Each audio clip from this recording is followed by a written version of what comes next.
삶 뒤에 또 삶.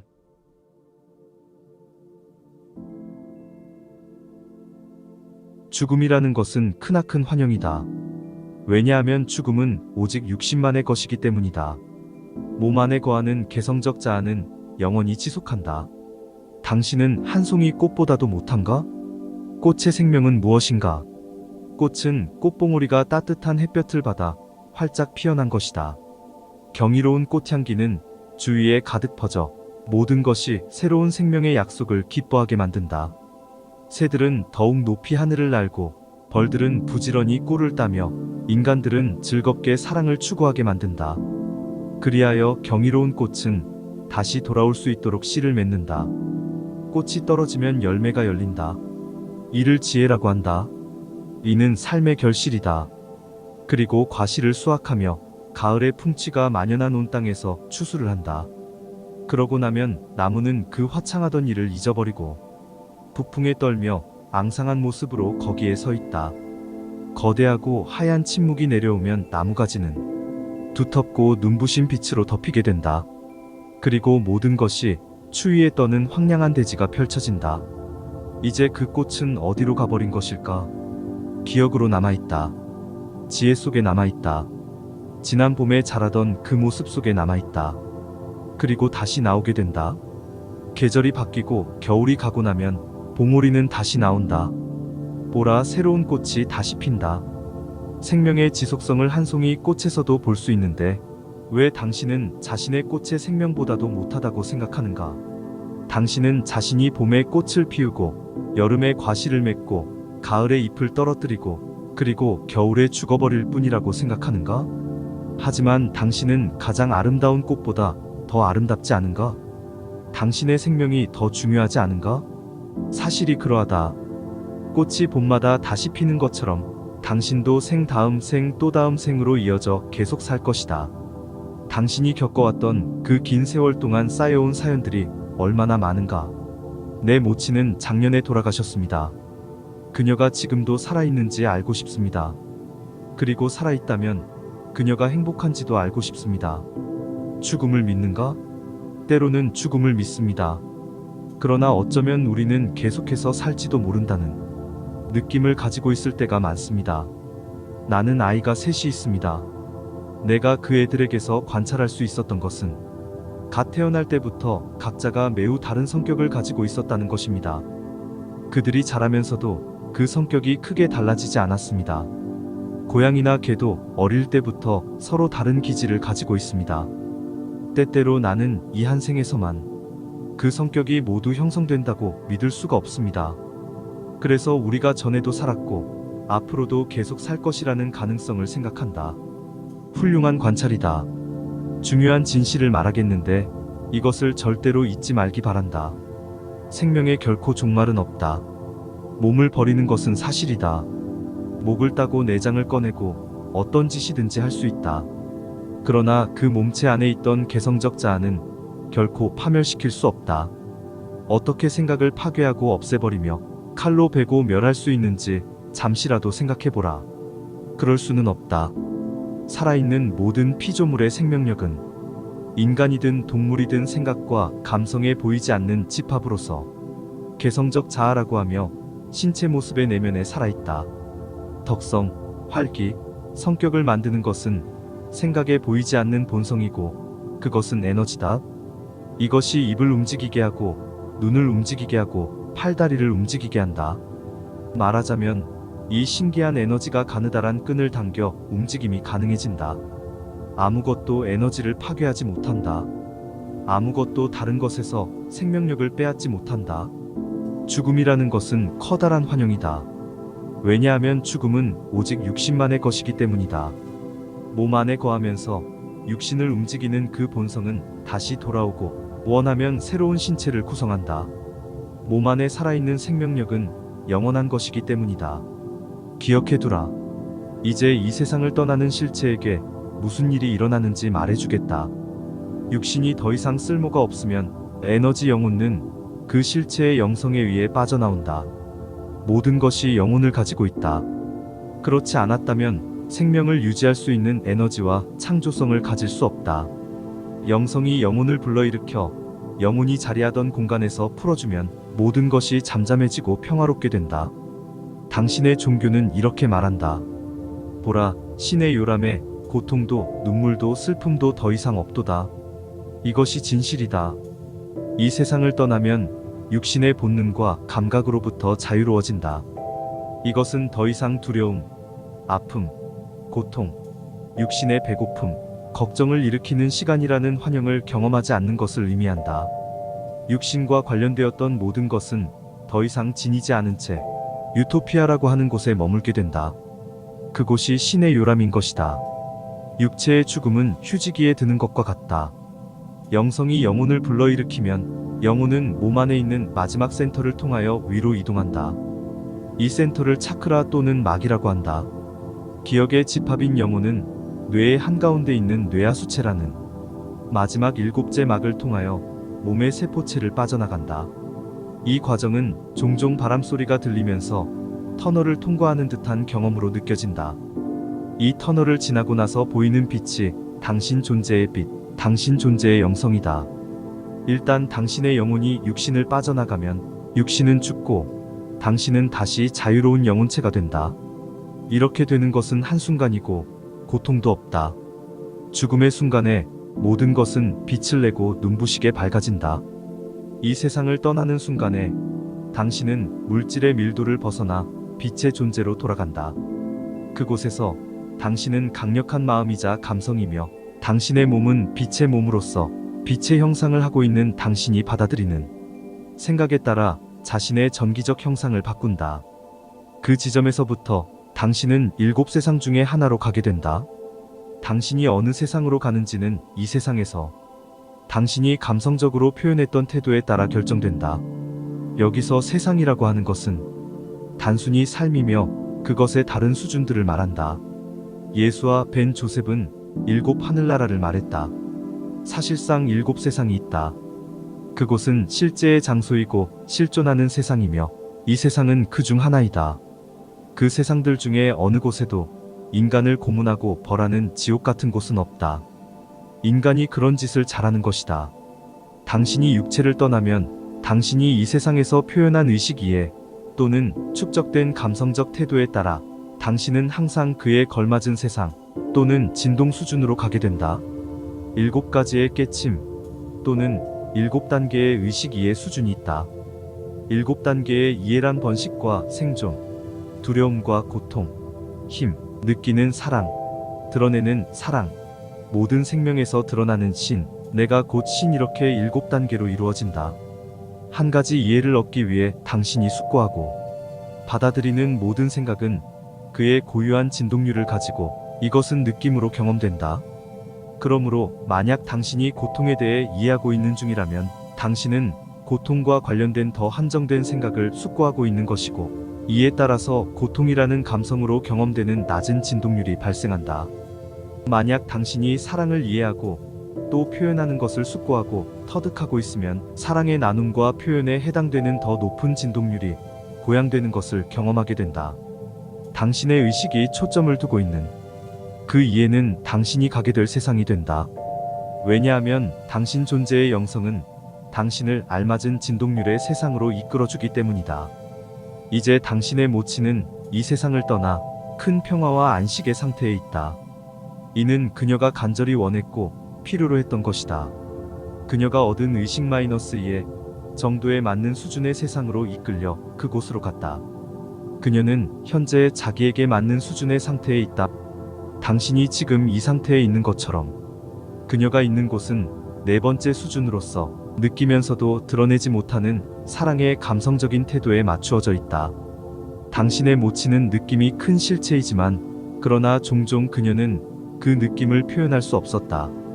그녀가 자기의 느낌 대부분을 전달할 수 없었기 때문에 당신과 그녀의 남편은 종종 그녀를 이해할 수 없었던 것이다. 당신의 모치는 고귀한 수준에 있으며 그녀가 원하는 동안 그곳에 남아있을 것이다. 그녀가 진보를 생각하게 되면 그때 빛의 존재로서 생각의 다른 차원으로 확장을 계속하게 될 것이다. 또는 그녀가 선택한다면 그녀는 이 세상으로 다시 돌아올 수도 있다. 그녀를 가장 잘 나타낼 수 있으리라 여겨지는 유전형질을 빌어 물질의 세상인 이 이승에서 그녀는 7번째 수준의 이해를 향한 진보를 계속할 수 있다. 이승, 이 현세는 본보기 세상이라고 불리기도 한다. 이곳에서 실체는 자신의 창조력을 물질에서 목격할 수 있고 감성을 어떤 식으로든 실제로 표현해 볼 수 있기 때문이다. 이곳은 7 중에 어둠이 있는 유일한 곳이자 빛의 음악을 들을 수 없는 유일한 곳이다. 실체는 많은 지식을 가지고 태어나지만 사회의식이라는 프로그래밍을 통하여 무지로 돌아서 버리는 곳이다. 이러한 일이 이곳에서 일어나고 있다.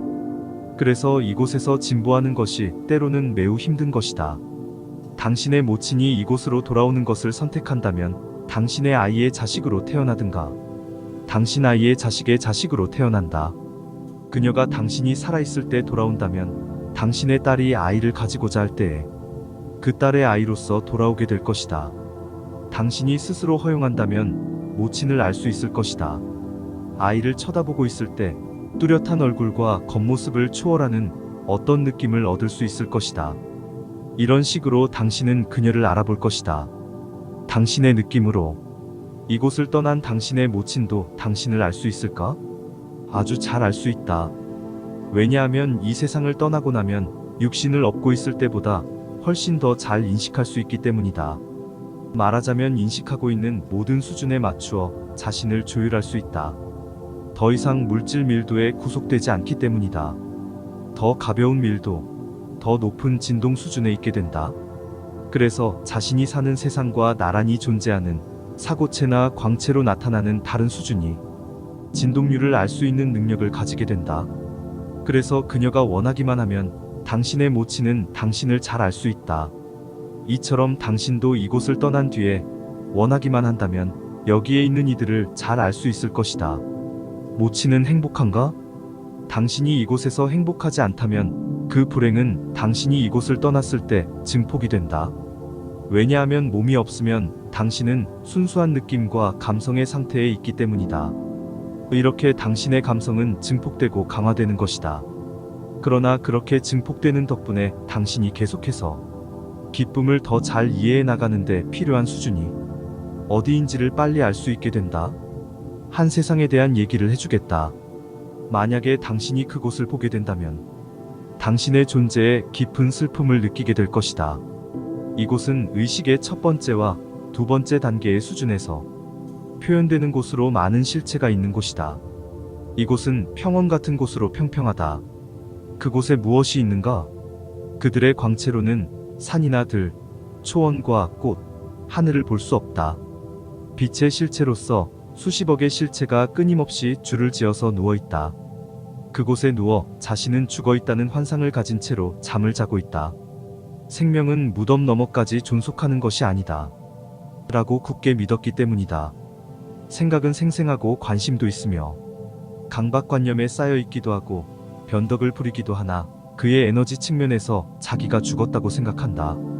아직도 살아있는데도 그러하다. 기억하라. 어떤 것이라도 굳게 믿는다면 우리는 우리 자신에게 진실이라고 확신시킬 수 있다. 우리가 진실로 알고 있는 것은 그대로 현실로 될 것이다. 이렇게 우리의 창조성과 의지는 강력하다. 그곳에 있는 많은 실체들은 그들이 죽으면 구세주가 그들에게 돌아올 때까지 죽은 채로 있게 된다고 배웠다. 두려움 때문에 그리고 신의 사랑으로부터 멀어지는 듯한 느낌 때문에 그 가르침을 진실로 받아들였다. 그래서 죽기 직전 마지막 순간까지 부활을 기다리는 곳으로 가게 된다고 믿었다.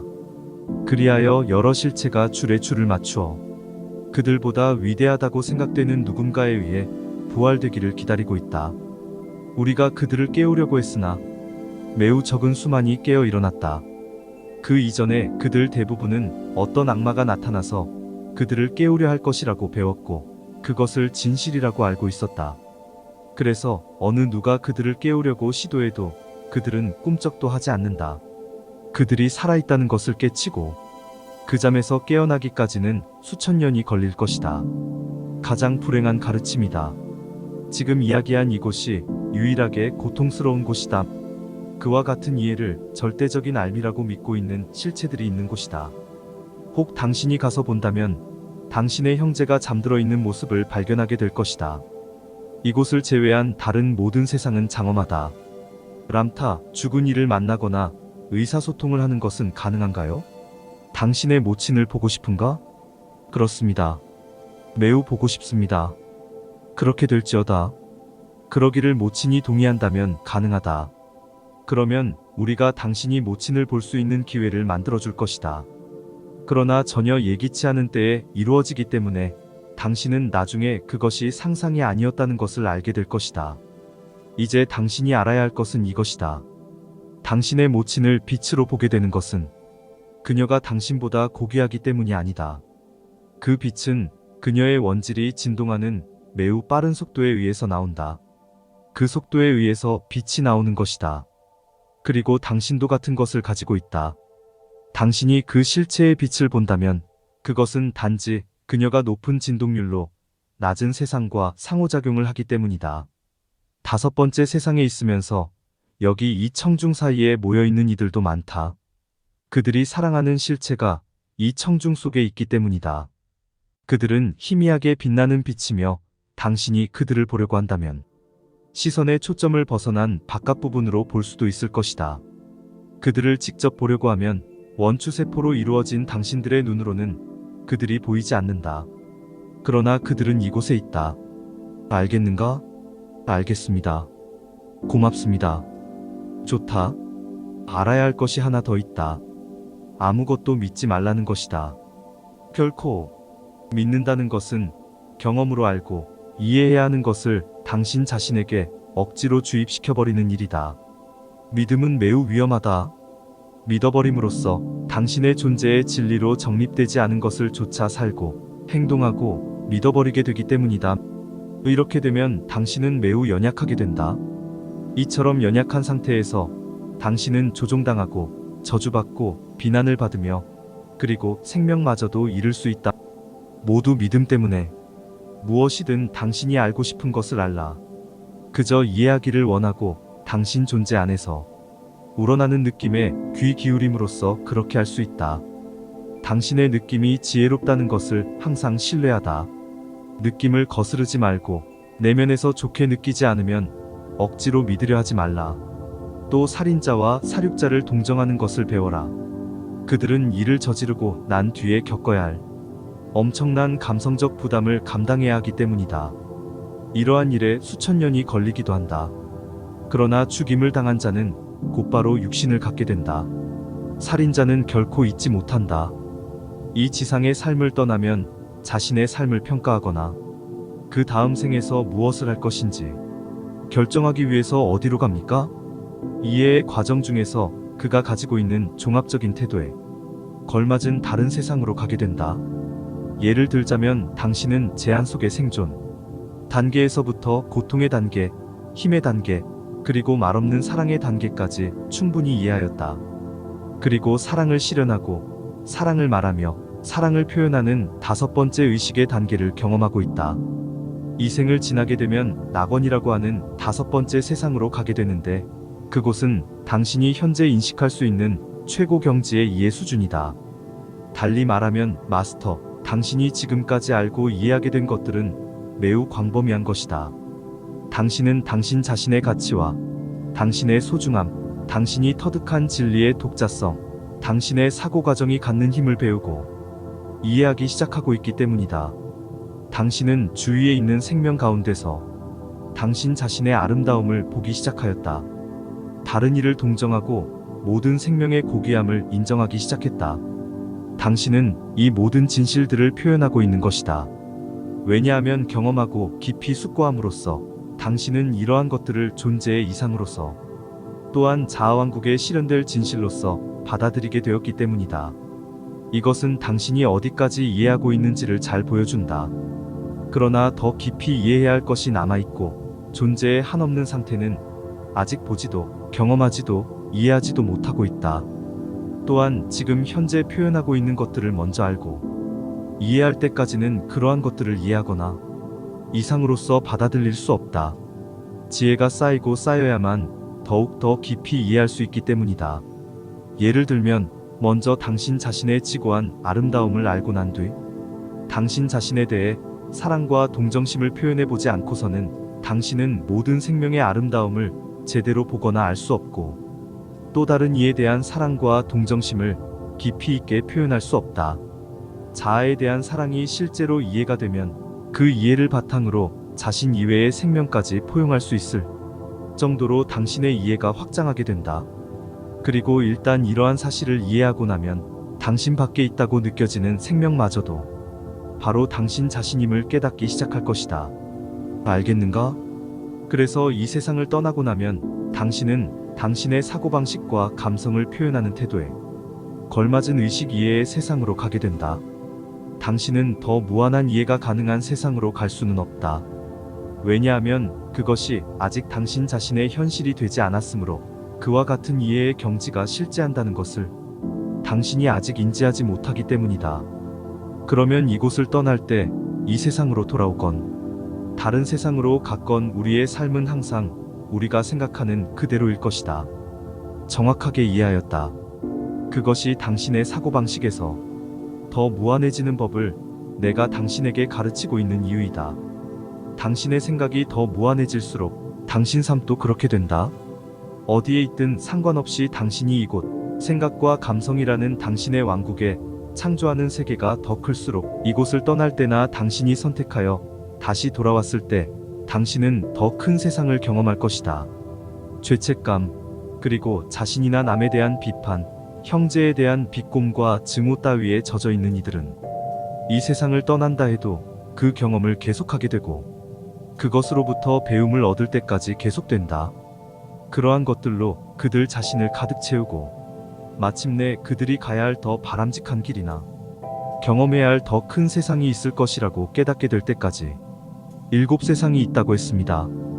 다른 세상들에 대해서 설명해 줄 수 있겠습니까? 특히 7번째 세상에 대해서 당신이 있는 이곳은 첫 번째 세상이다. 3차원 지각이 가능한 곳이다. 이곳에서 실체는 신을 물질이라는 형태로 이해한다. 이곳에서 얻는 것은 훌륭한 것이다. 탄생의 과정을 겪어 이 세상에 태어나고 육신의 한계와 본능을 견디어내야 하기 때문이다. 이 세상은 모든 수준의 의식과 이해가 존재하는 곳이다. 그래서 이곳은 표현되는 신 또는 본보기 세상이라고 한다. 이곳에서는 감성적 이해를 넓히기 위하여 물질적 형태로 의식을 나타내고 목격할 수 있는 곳이다. 수많은 세상이 있지만 당신이 있는 이 지구라는 곳은 본보기 세상으로서 실체가 육체를 빌려 경험하고 표현할 수 있는 유일한 곳이라는 것을 알아주기 바란다. 두 번째 세상은 고통과 후회, 죄책감을 이해하는 경험을 쌓는 곳이다. 세 번째 세상은 힘을 실현하는 세계이다. 이곳에서는 다른 이들을 통제하고 다스리고자 한다. 육체를 가지고 있지 않기 때문에 성이나 육체적인 수단을 동원하지 않고 마음속의 생각으로 그렇게 하며 남들을 자기의 관점으로 보게 만들려고 한다. 네 번째는 사랑의 세상이다. 이 세상에 사는 이들은 깊은 사랑을 가지고 있다. 그러나 불행하게도 그 깊이를 표현하지 못한다. 빛의 존재로서 진정한 사랑을 느끼지만 그러나 그것을 표현할 능력이 없다. 다섯 번째는 낙원이라는 곳이다.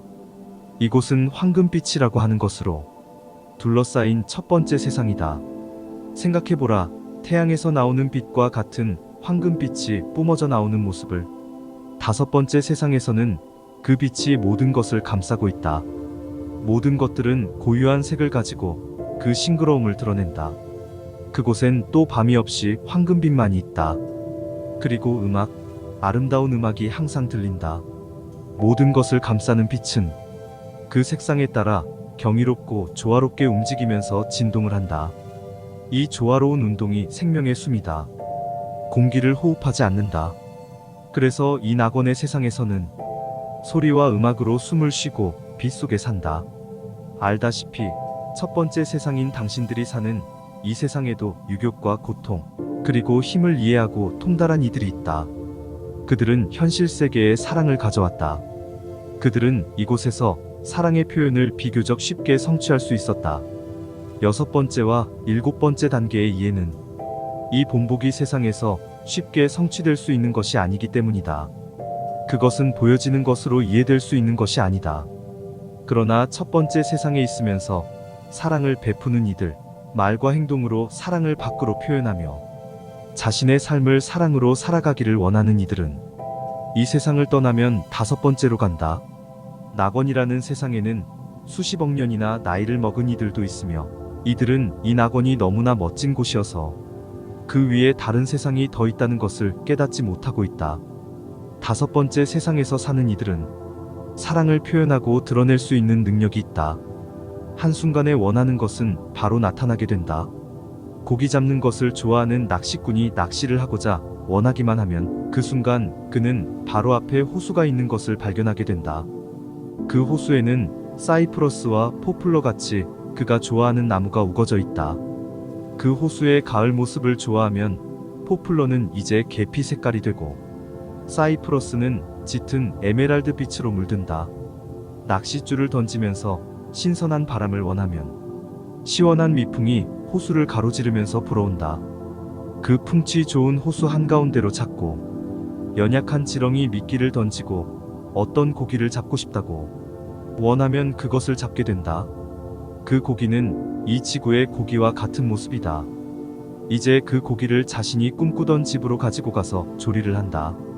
그는 이렇게 사는 것이 행복하고 그렇게 하는 것을 사랑한다.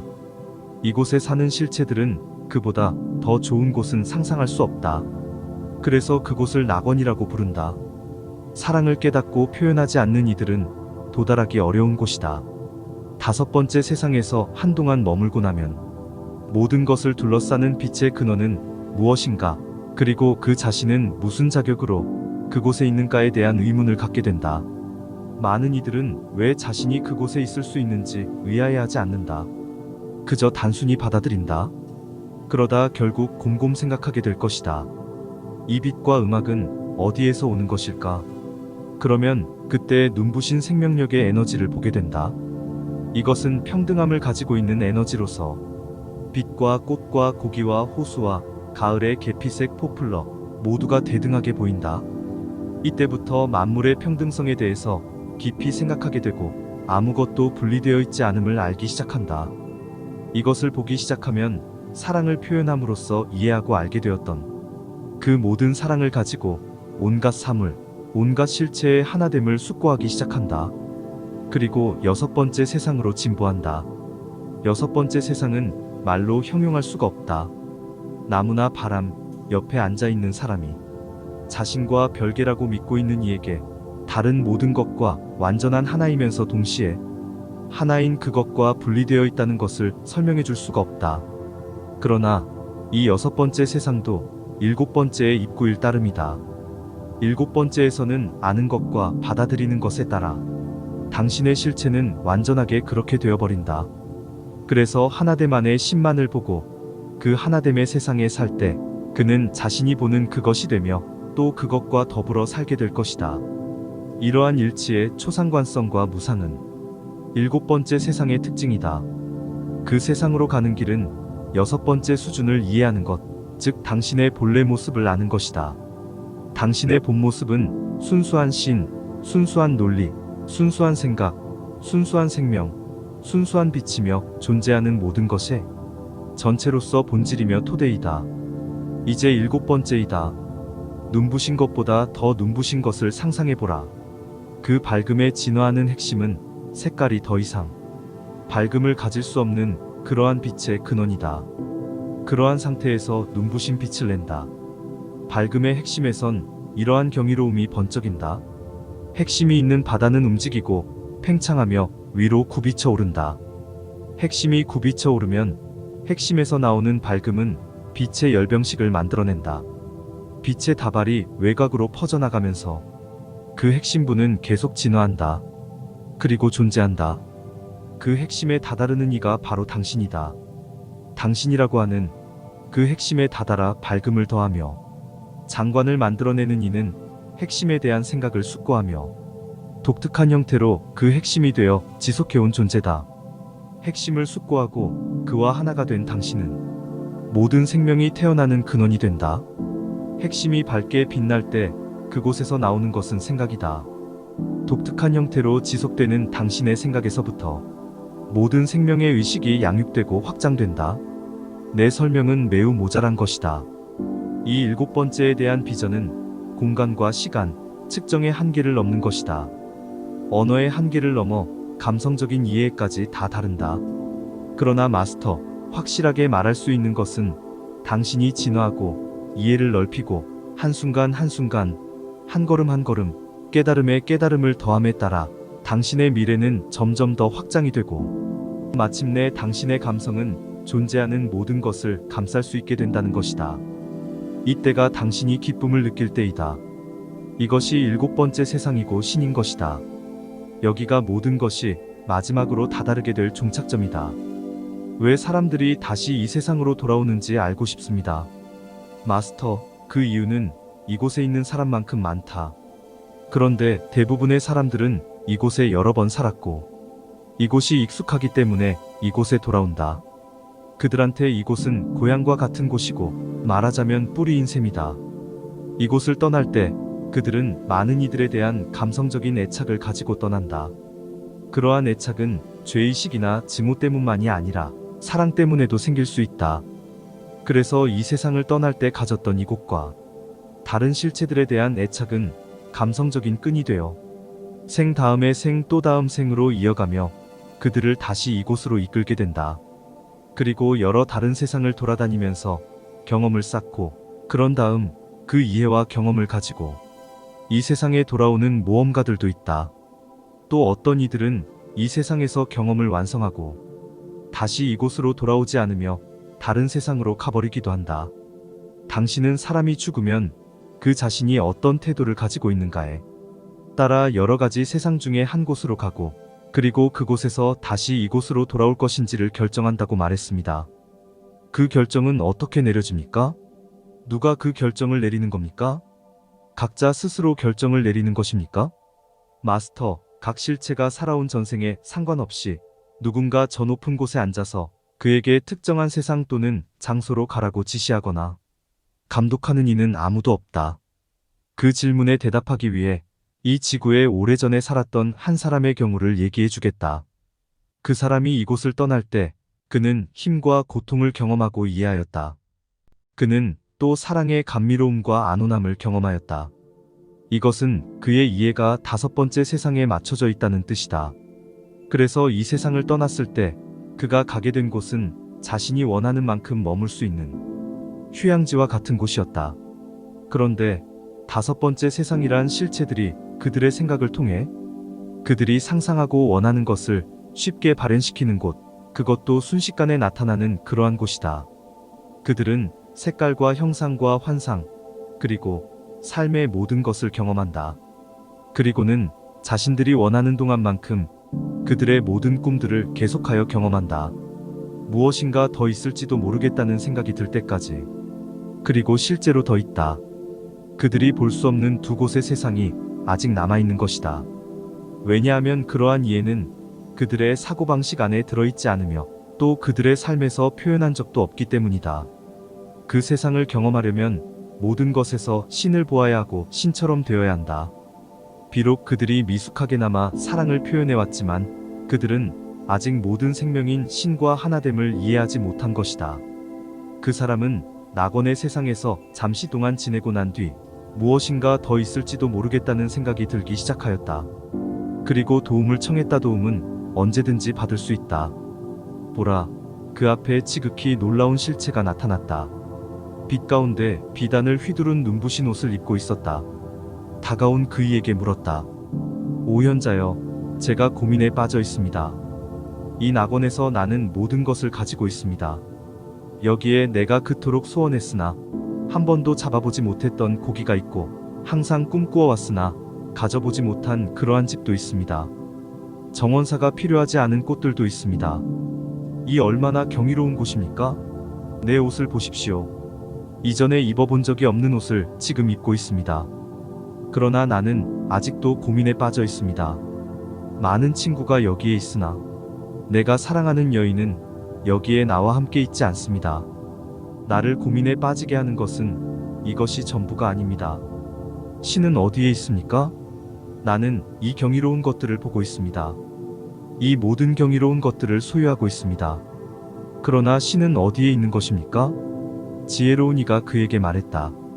여기에 있는 모든 것을 한껏 즐기고 있는 이에게, 그리고 무엇인가 더 있을지도 모른다는 의문을 갖는 이에게, 자신에게 그렇게 베풀어준 신이 어디에 있는지 고민하고 있는 이에게 축복이 함께하기를.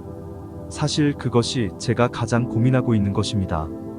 이 모든 놀라운 것들을 주신 신께 감사를 드리고 싶습니다. 내가 비록 신을 약간 두려워하기는 했으나 이제 그분께 경의를 표하고 싶습니다. 그게 가능할지 모르겠지만 지혜로운 이가 말했다. 마스터, 나와 함께 가세. 나와 함께 갈 곳이 있네. 눈 깜짝할 사이에 그들은 한 연못가에 도달했다. 아무데로도 움직이지 않았는데도 그렇게 되었다. 지혜로운 이가 말했다. 마스터, 내 옆에 와서 앉아 저 연못을 들여다보게. 그 사람은 연못을 들여다보았다. 그가 본 것은 무엇인가?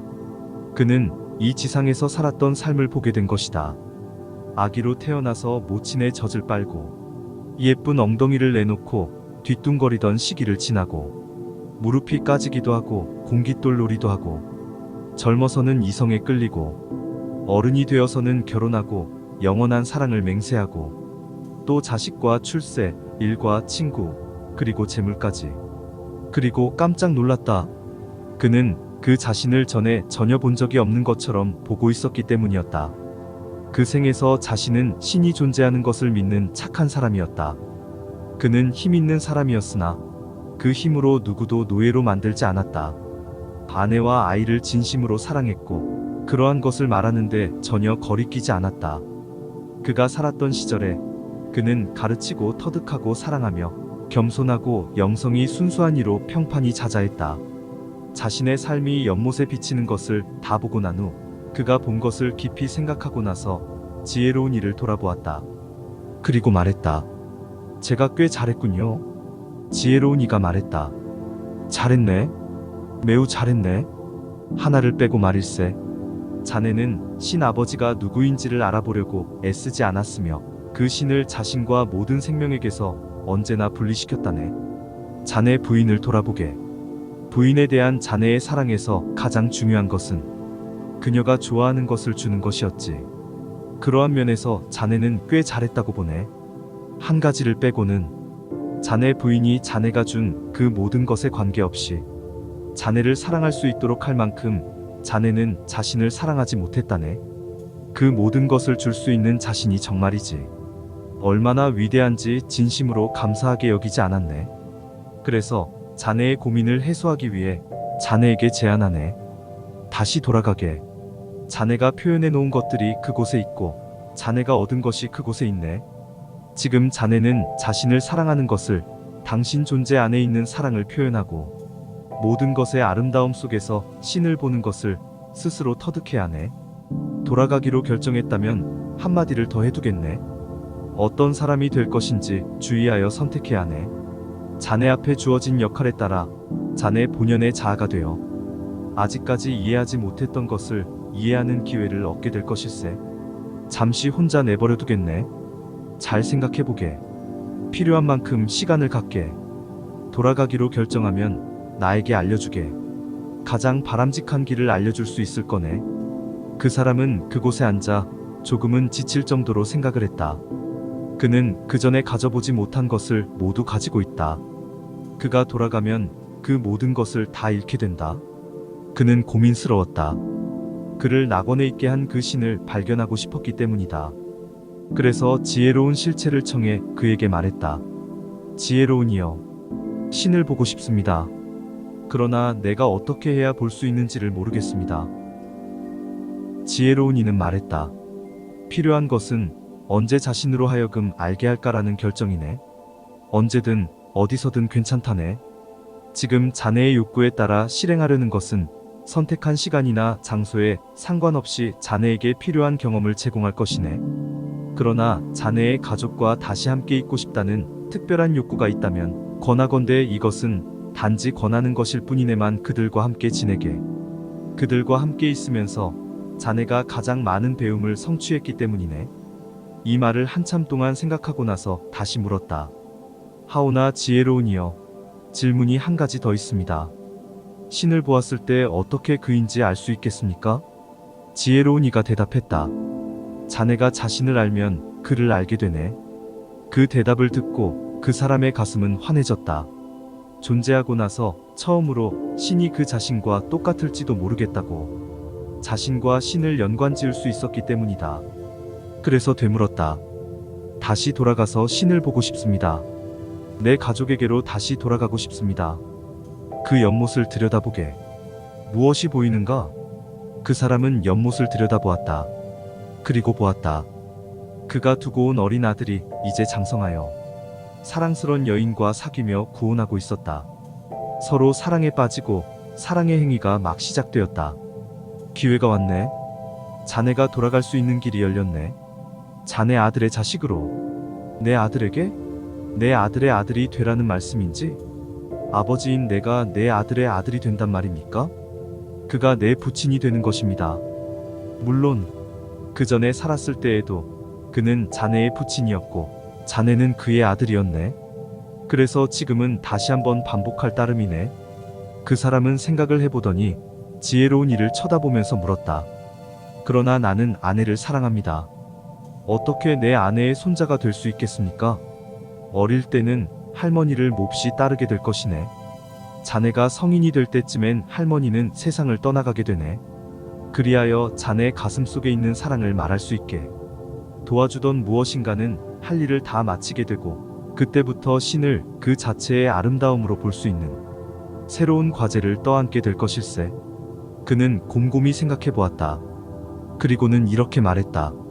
너무나 많은 도움을 주신 분이여. 모든 것이 준비되면 나는 내 아들의 자식으로 태어나고 싶습니다. 지혜로운 이는 그에게 말했다. 곧 씨앗이 나오게 되네.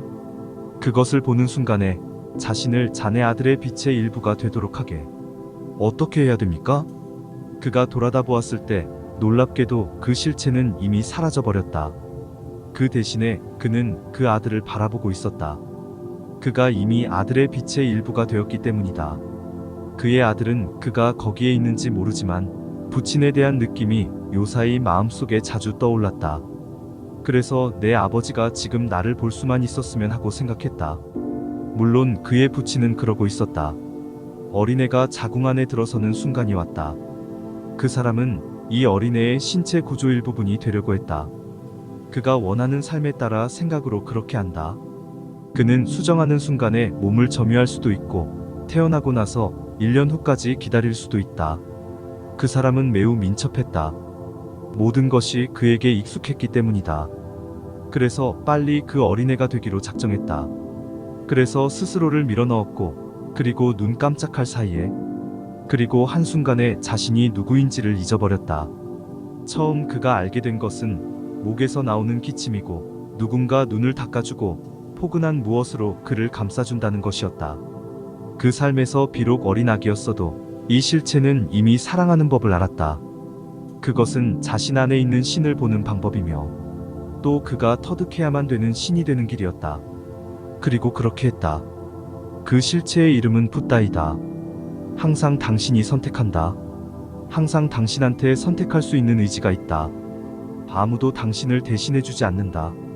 만약에 낙원에 있던 그가 더 나아지려는 노력을 하지 않고 이 세상의 아름다움을 통해 신을 보려고 하지 않았다면 그는 아직도 그 5번째 세상에 남아있을 것이다. 그리고 당신의 세상은 그의 지혜와 빛으로 축복을 받을 수도 없었을 것이다.